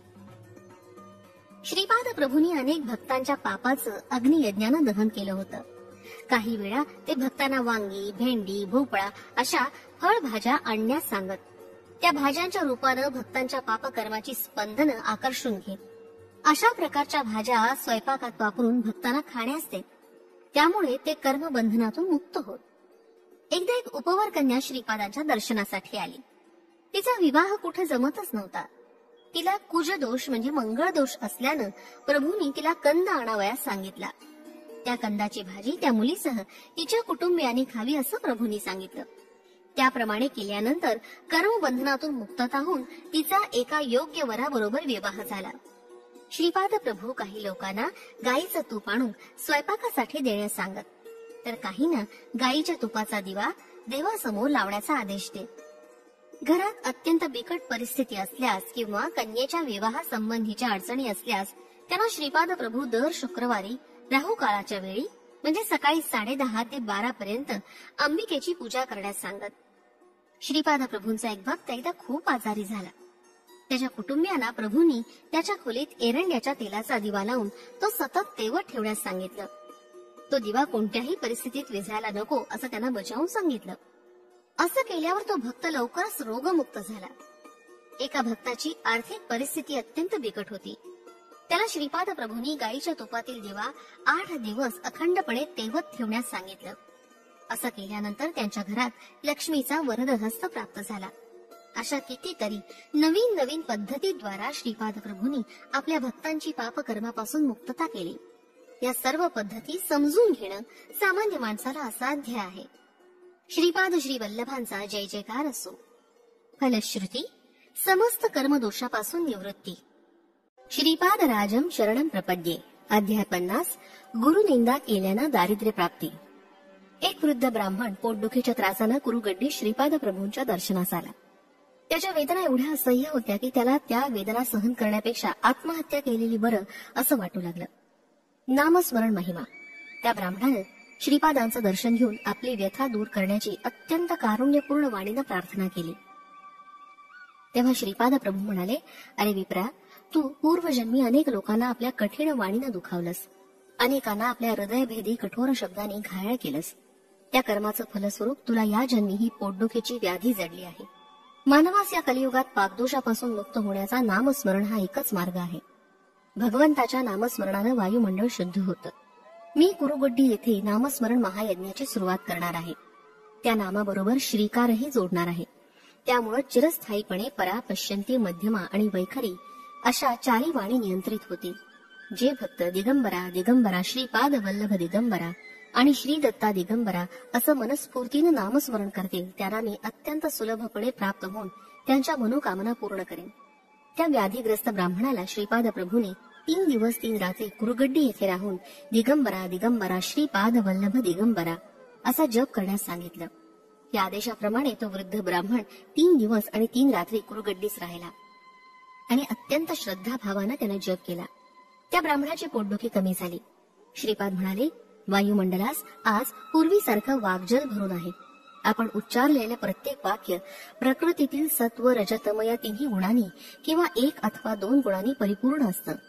या त्रिगुणात्मक सृष्टीचा पंचमहाभूतांवर वाईट प्रभाव पडतो. ही पंचभूत दूषित झाली की संपूर्ण अंतराळ दूषित होतं. यामुळे मानवाकडून पापकर्म घडून तो दरिद्री होतो. या दारिद्र्यामुळे त्याच्याकडून पुन्हा पापकर्म घडतं. या पापामुळे मन दूषित होऊन दान, धर्म, लोकसेवा अशी सत्कर्म त्याच्याकडून न घडल्यामुळे पुन्हा दारिद्र्य येतं. हे दुष्टचक्र असं चालूच राहतं. त्रिकरण शुद्धीची आवश्यकता. मानवास दारिद्र्यापासून मुक्तता अथवा पापकर्मापासून विमुक्ती हवी असल्यास त्याचं काया वाचा मन शुद्ध असायला हवं. यालाच त्रिकरण शुद्धी असं म्हणतात. आपल्या मनात जे असेल तेच वाणीतून बाहेर पडावं. मनात दुष्टभाव आणि वाणीनं अगदी मधुर बोलणं हा दुट्टपीपणा नसावा. आपल्या वाणीप्रमाणेच आपलं आचरण सुद्धा अगदी पवित्र असावं. त्रिकरण शुद्धी पावलेला मानव महान पदाला जाऊन पोचतो. मनात एक असणं, वाणीतून दुसरंच उच्चारण करणं आणि या दोहोपेक्षा वेगळंच आचरण करणं अशा व्यक्तीस दुरात्मा असं म्हणतात. या कलियुगात जीवनसागर तरुण जाण्यास ईश्वरानं अनेक मार्ग सांगितले आहेत. यात नामस्मरण हे अत्यंत सुलभप्राय साधन आहे. नामस्मरण करणाऱ्या साधकाची वाणी मधुर असते. नामस्मरण न करणाऱ्याचं मन सुद्धा अशुद्ध असतं. नामस्मरणाच्या योगानं पवित्र कर्म करण्याची प्रेरणा मिळते. कर्म विमोचन. एक क्षयरोगानं ग्रस्त असलेला गृहस्थ कुरवपुरास आला. त्याला मधुमेहाचा आजार आणि त्याबरोबर दुसऱ्या अनेक व्याधी होत्या. त्याला पाहून श्रीपाद प्रभूंना खूप राग आला. तो पूर्वजन्मात एक कुख्यात चोर होता. त्यानं अनेक निरपराध लोकांची संपत्ती हिरावून घेऊन त्यानं निर्धन केलं होतं. एका उपवर कन्येच्या पित्यानं तिच्या विवाहासाठी संपत्ती जमा करून ठेवली होती, ती या दुष्ट चोरानं हिरावून नेली. त्यामुळे त्या कन्येचा विवाह होऊ शकला नाही. वरदक्षिणा देण्यास धन नसल्यानं योग्य वर मिळू शकला नाही. शेवटी एक वृद्ध वर वरदक्षिणेशिवाय लग्नास तयार झाला. या विवाह प्रस्तावामुळे त्या तरुण उपवर कन्येनं आत्महत्या केली होती. पूर्वजन्मीची अशी कर्म असलेला तो क्षयरोगी अत्यंत दीन अवस्थेत श्रीपादांच्या जवळ आला आणि त्यांनी मोठ्या कारुण्यपूर्ण वाणीनं श्रीपाद प्रभूंना त्या दुर्धर व्याधीतून सुटका करण्याची विनंती केली. दयावंत श्रीपाद प्रभूंनी त्याला पंचपहाड येथील गोशाळेत झोपण्यास सांगितलं. तिथे डासांचा अत्यंत त्रास होता. तहान लागल्यास पिण्यासाठी पाणी सुद्धा नव्हतं. त्या रात्री त्याला एक स्वप्न पडलं. त्या स्वप्नात एक राक्षस त्याचा गळा दाबून मारत असल्याचं त्याला दिसलं. तो घाबरून उठला, इकडे तिकडे पाहिलं आणि ते स्वप्नच असल्याची खात्री झाल्यावर पुन्हा झोपला. त्याला पुन्हा एक स्वप्न पडलं. एक मोठा दगड त्याच्या छातीवर ठेवला असून त्यावर एक बलवान मल्ल बसलेला दिसला. या दोन्ही स्वप्नामुळे त्याच्या कर्मफलाचा परिष्कार होऊन तो आपल्या क्षयरोगापासून आणि दुसऱ्या व्याधीपासून मुक्त होऊन निरोगी झाला. अनेक वर्ष क्षयरोगानं ग्रस्त अशा रोग्यास श्रीपाद प्रभूंनी स्वप्नात शिक्षा देऊन कर्मविमुक्त केलं. श्रीपाद श्रीवल्लभाचा जय जयकार असो.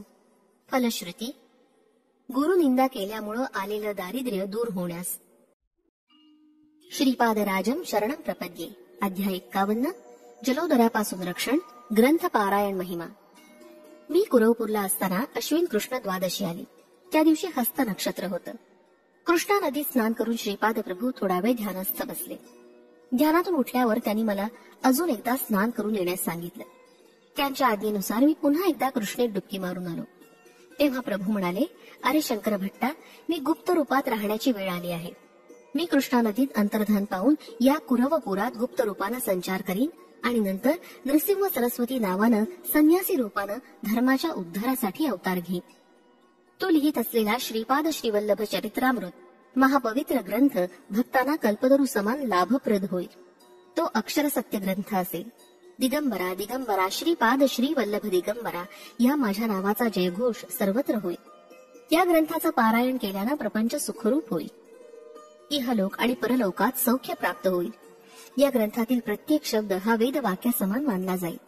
तू लिहित असलेला संस्कृत ग्रंथ माझ्या महासंस्थानातील औदुंबर वृक्षाखाली शब्द स्वरूपात कायमचा राहील. तिथून निघणारे दिव्य शब्द दर्शनास येणाऱ्या भक्तांना ऐकू येतील. हृदयापासून ज्यांना माझ्या दर्शनाची तळमळ लागली असेल त्यांना माझं दर्शन अवश्य होईल. मी माझ्या भक्तांच्या संरक्षणासाठी सदैव सज्ज असतो. तुझ्या संस्कृत ग्रंथाचा तेलुगू भाषेत अनुवाद केला जाईल. तो बापनाचार्यूंच्या 33व्या पिढीतील वंशजाकडून उदयास येईल. या ग्रंथाचे अनेक भाषांमध्ये अनुवाद होतील. या पवित्र ग्रंथाचे कोणत्याही भाषेत पारायण केले असता दिव्य अनुभव येतील आणि पारायण करणाऱ्या भक्तांचं सर्व काही शुभ मंगल होऊन त्यांचं सकल व्याधीपासून रक्षण होईल. भक्तांना श्रीपाद प्रभूंचं अभय वचन. श्रीपाद प्रभू शंकर भट्टास पुढे म्हणाले, तू माझी खूप सेवा केलीस. तू मला पित्याप्रमाणे सन्मान देऊन मनोभावानं माझ्या सेवेचं व्रत मोठ्या काटेकोरपणे पाळलंस. मी माझ्या लाकडी पादुका तुला भेट म्हणून देत आहे. मी नाही म्हणून तू दुःखी होऊ नकोस. तू 3 वर्ष इथंच राहा. या 3 वर्षात मी तुला तेजोवलय रूपानं दर्शन देत राहीन. तसंच अनेक योग रहस्याबद्दलचं ज्ञान देईन. श्रीपाद प्रभूंचं अंतर्धान. हे शंकर भट्टा, 3 वर्षानंतर येणाऱ्या अश्विन कृष्ण द्वादशीस तू रचलेला श्रीपाद श्रीवल्लभ चरित्रामृत ग्रंथ माझ्या पादुकांजवळ ठेव. त्या दिवशी दर्शनास येणारे सारे भक्त धन्य होतील. सर्वांना माझे मंगलमय आशीर्वाद. श्रीपाद श्रीवल्लभ प्रभू अशा प्रकारे निरोप देऊन कृष्णा नदीत अंतर्धान पावले. त्यांच्या त्या पादुका मी हृदयाशी धरून आईपासून दुरावलेल्या निरागस बालकासारखा स्पुंदून रडू लागलो. श्रीपाद प्रभू पाण्यात दिसतात काय ते पाहण्यासाठी मी पुन्हा एकदा नदीत स्नान केलं आणि बाहेर येऊन ध्यानस्थ बसलो. तेव्हा माझ्या मनोनेत्रांना श्रीपाद प्रभूंनी तेजोमय रूपात दर्शन दिलं. श्रीपाद श्रीवल्लभांचा जय जयकार असो. फलश्रुती जलगंडादिकापासून रक्षण. श्रीपाद राजम शरणम प्रपद्ये. अध्याय 52. शंकर भट्टाचे योगानुभव निरूपण. श्रीपाद प्रभूंचं दिव्य दर्शन. मी 3 वर्ष सतत दररोज मध्यरात्रीच्या वेळी श्रीपाद प्रभूंचं दिव्य तेजोमय दर्शन घेत असे. मी योगाच्या अनुभूती एका पुस्तकाच्या रूपात लिहिल्या. ते पुस्तक हिमालयातील एक योगी येऊन घेऊन गेले. ही श्रीपाद प्रभूंचीच इच्छा असणार असं मी मानतो. त्यांच्या आज्ञेनंच हे घडलं यात तिळमात्र संशय नाही. श्रीपाद श्री वल्लभांचा जय जयकार असो. फलश्रुती सर्व समस्या अप्रयत्नानं दूर होतील. श्रीपादराजम शरणं प्रपद्ये. अध्याय 53. श्रीपाद श्रीवल्लभ चरित्रामृत ग्रंथाचं पिठिकापुरम क्षेत्री पोहोचण्याचं विधान. ग्रंथाचं वैशिष्ट्य. मी लिहिलेला श्रीपाद श्रीवल्लभ चरित्रामृत ग्रंथ थोडे दिवस श्रीपाद प्रभूंच्या मामांच्या घरी होता. त्यानंतर त्या संस्कृत ग्रंथाचा तेलुगू भाषेत अनुवाद करण्यात आला. तेलुगू भाषेत भाषांतर झाल्यावर मूळ संस्कृत ग्रंथ अदृश्य झाला. गंधर्वांनी तो श्रीपाद प्रभूंच्या जन्मस्थानी नेऊन जमिनीत खोलवर पुरून ठेवला. त्याचा सिद्धयोग द्वारा पठण होत आहे. मी रचलेलं चरित्रामृत श्रीपाद प्रभूंच्या दिव्य पादुकाजवळ ठेवून मी त्यांना वाचून दाखवलं.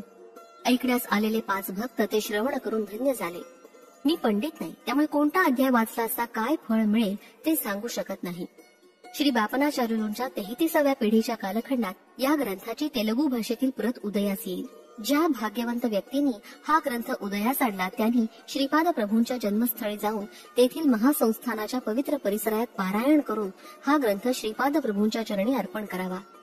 या ग्रंथाचं पारायण चालू असताना पारायण करणाऱ्या भाग्यवान भक्तास गाणगापूर क्षेत्रातून पाठवलेला प्रसाद मिळेल. तो प्रसाद आणून देणारी व्यक्ती बापनाचार्यूंच्या 33व्या पिढीतील असेल. हे तेजोमय स्वरूपात दर्शन देणाऱ्या श्रीपाद प्रभूंचं दिव्य वचन आहे. श्रीपाद श्रीवल्लभांचा जय जयकार असो. हरि ओम तत्सत. फलश्रुती महापाप ध्वंस होण्यास